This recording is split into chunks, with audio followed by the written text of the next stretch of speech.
Hi friends, आज तुम्हाला एक नवीन रेसिपी दाखवणार आहे. म्हणजे सगळं चपात्या भाज्या तर झाले म्हणले, आज थोडा कांदा कचोरीची रेसिपी, होममेड कांदा कचोरी छान लागते टेस्ट. असं तर मूग डाळचं आणि ग्रीन पीस हे करते तर थोडं कांदा कचोरी टेस्ट वेगळा लागते. हे टिकत नाही हे मला पण माहिती आहे. 2 दिवस जास्त काय की कांदा म्हणून ते स्मेल येते. 2 दिवस छान लागते तेवढंच टेस्ट. ते रेसिपी दाखवणार आहे. त्याला लागणारं साहित्य बघा. मैदा घ्यायचं 2 वाटीभर. तुम्ही एक प्रमाण कुठल्याही वाटी घ्या. मी असं एक छोटीशी मिडियम साईज असं दाबून मैदा घ्यायला आले. हे बघा,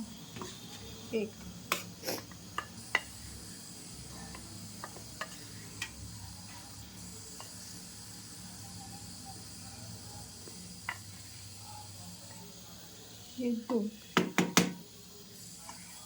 थोडंच ताजा ताजा करून खाल्ल्याने छान लागते कांदा कचोरी. ऑइल धरत नाही, काय नाही.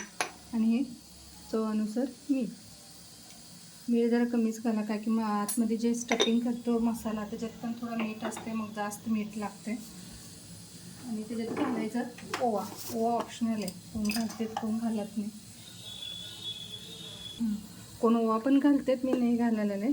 काय की ते असं म्हणजे शंकरपाळ्याचे फ्लेवर आहे ते, धपाटे शंकरपाळ्याचं. हे आपल्याला करायचं कचोरी, मग मी नाही घातली. मीठ आणि मैदा आणि ते मोहण्यासाठी हे बघा 3 चम्मच मोठे चम्मचने घालायला आले मी.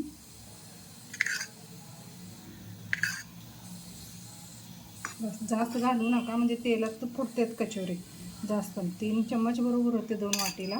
आणि चांगलं एकजीव करून घ्यायचं. सगळं मैद्याला तेल लावून घ्यायचं असं व्यवस्थित. हे बघा फ्रेंड्स, असं सगळं मैद्याला मी तेल लावून घेतले. हे बघा, असं एकजीव केलं ना, असं उंड व्हायला पाहिजे पूर्ण हे. आणि ह्याला थोडंसं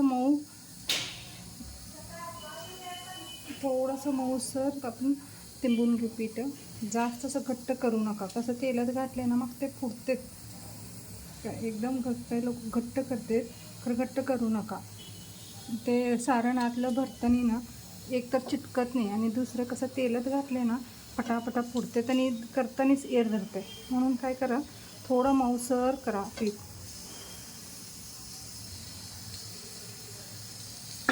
कसं पाण्याची मी सांगितले नाही किती मेजरमेंट. कसं कुणाकुणाची मैदा जुना असते, कोण नवीन असते, मग तुम्हाला बघून घ्या. थोडंसं मग कसं आपण पुरणपोळीला आणि तर शेंगरपोळीला कसं स्टफिंग करून करतो ना पीठ, तेवढंसं जरा मऊसर, तेवढं एकदमच पातळ पण करू नका. करून एक 15-20 मिनिट ठेवा. कसं मैदा असं चिकट असते, एकजीव लवकर होत नाही. जरा मळून थोडा वेळ ठेवून टाका, एक 15-20 मिनिट. तेव्हापर्यंत मसाले करायचं पण तुम्हाला सांगते आणि इन्ग्रेडियंट्स पण सांगते. आता पहिला पीठ मळून ठेवते मी.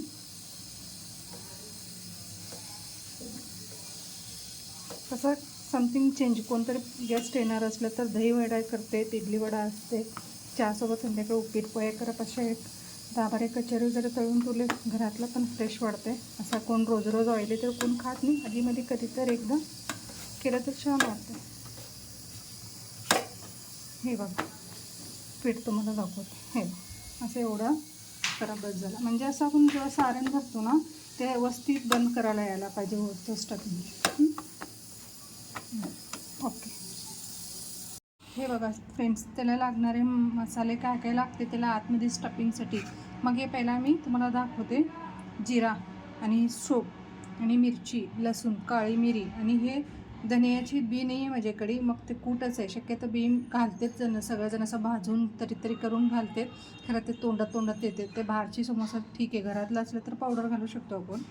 हे धन्याची पावडर, आणि हे लाल तिखट, आणि हे हिंग आहे, आणि हे लिंबू सत्व आहे, आणि हे लसूण. हे सगळं मी काळी मिरी, हे सगळं मिक्सरमध्ये एकदम बारीक करून घेते ह्याचा आतलं स्टफिंगसाठी. कसं ते धनियाचं बी पण घालायला काय प्रॉब्लेम नाही आहे, खरं तोंडात येते तर तरी घालते. बाहेरची ह्याचे तर कंपल्सरी तेच असते. बघा तुम्ही, मी काय केले, तेल तसं कचकच येतं तोंडात म्हणून मग हे पावडर घातले. फ्लेवर तर तेच येणार आहे. मेन काय हे मसालाच आहे, आणि मसाला परफेक्ट करून घेतला ना मस्त लागते. हे बघा,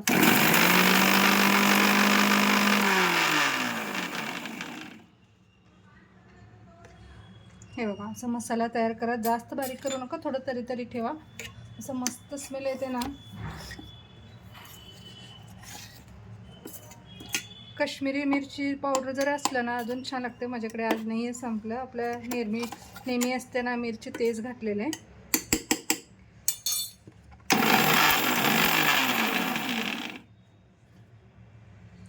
आणि हे मसाला आता थोडं तेलात भाजून घेते. हे बघा फ्रेंड्स, आता स्टफिंग करायला आलेले, ते सगळं बारीक करून ठेवलेले होते मसाले. आणि एक 4 चम्मच मैदा घेतले, हे बेसन घेतले मी. छानला भाजून घेऊ, खमंग जरा भाजून घ्यायचं. छान असं बेसन खमंग जरा भाजून घ्या, म्हणजे हे टेस्ट खूप छान येते. बेसन घालून जरा भाजून घेतले ना, आणि स्टफिंग पण एकजीव होते. कांदा असते ना, मग ते असं एकजीव होत नाही. ते छानसर असं भाजून घेऊ, खमंग वास आले. मग ह्याच्यात जे मसाला मिक्सरमध्ये घातलेला होता ना, त्या मिक्सरमधला मसाला सगळं ह्याच्यात ॲड करत जायचं एक एक एक. आणि त्याच्यासोबतच एक 2 बटाटे, माझं जरा स्टफिंग कमी आहे, म्हणजे जास्त करा ना मी कचोरी. एक आता कांदा आहे आणि तिखट पण आहे जास्त, म्हणून 2 दिवसासाठीच करायचं म्हणून थोडंसं स्टफिंग केले. त्याला मी 2 बटाटे काढले. तुम्ही बघा बटाटा आणि घरातले किती लोकांना करायचे त्या हिशोबाने बटाटा जरा उकळून घेऊन स्मॅश करून ठेवा बटाटाचं पण.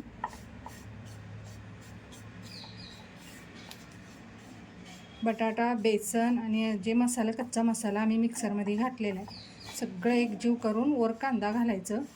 कांदा एकदम बारीक आचेवर ठेवून एकदम बारीक ठेवा, घ्या असं.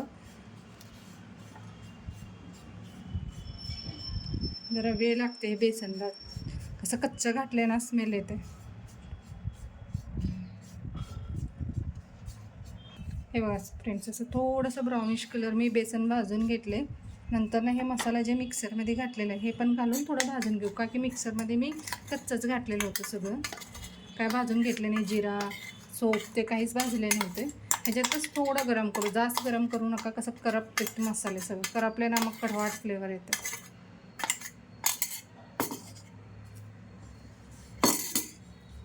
मेन कसं स्टफिंगच असते कचोरीला, पीठ आणि स्टफिंग. पीठ पण तुम्हाला दाखवल्याचा मऊसर मळा, म्हणजे छान येते टेस्ट. हे बघा, आता मी ह्याच्यात घालणार आहे बटाटा. 1-2 मिनटाच मसाला मी फ्राय केले, कसं स्मेल छान येते तेवढंच भाजून घेतले ना. लसूण घातले म्हणून इतकं मस्त वास येते ना, भाजताना खूप छान येते वास. माझी मुलगी व्हिडिओ करायला आली, तिथूनच हात करून सांगायला आलं मस्त स्मेल यायला आहे मामा म्हणून. कशामुळे म्हणले तर ते लसणाची फ्लेवर येते छान. हे बघा बटाटा, मी 1-2 बटाटा घेतले, लहान बटाटा. तुम्ही बघा किती क्वांटिटी, किती जण आहे, तुम्ही किती वेळा कचोरी करणार आहे त्या हिशोबाने. मी 4 कचोरी करणार आहे, बस होते एवढा मला कांदा बटाटा. जरा कलर वेगळा येईल, काय की माझ्याकडे तुम्हाला म्हणले मी काश्मीरी मिरची नाही, कलर आज थोडासा कलर पिवळी येते. ठीक आहे, काय होममेड आहे, असं काय आपल्याला का हॉटेलमध्ये द्यायचं नाही सर्व करायला.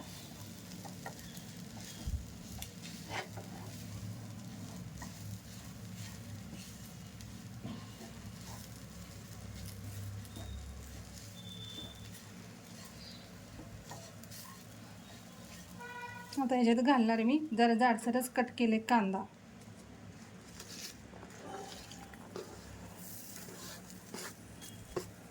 कांदा मात्र थोडा वेळ ठेवा, कसं कांदा मऊसर व्हायला पाहिजे. कसं जाडसर आहेत ना, मऊसर नाही तर भरताना फुटतेच सगळे कचोरे. छान सर ते सगळं मिक्स करून थोडं वर साखर, मीठ आणि थोडं कोथिंबीर, गरम मसाला ते घालून थोडं वाफायला ठेवा कांदा, म्हणजे कच्चा स्मेल पण जाते कांद्याचं आणि मऊ झाले ना मग आपल्याला भरता पण येते.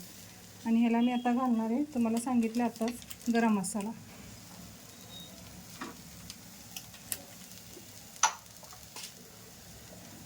चवीनुसार मीठ जरा बघून घाला, काय की पिठात ऑलरेडी मीठ असतं.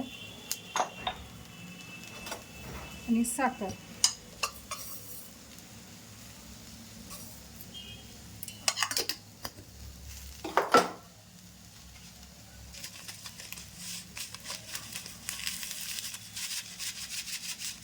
आणि एक काळा तीळ आणि वर ताजा फ्रेश कोथिंबीर घाला.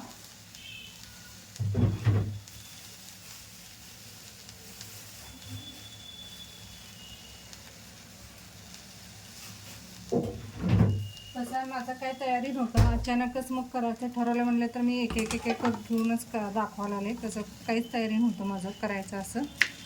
सहज आता मुलगीची मैत्रीण ते घरी येणार आहे म्हणल्यावर मग मी करायला घेतलेलं आहे. बाकी असं माझं पहिल्यापासून तयारी असलेला सगळा कांदा कट करून हे ते सगळं तयारी केली असते.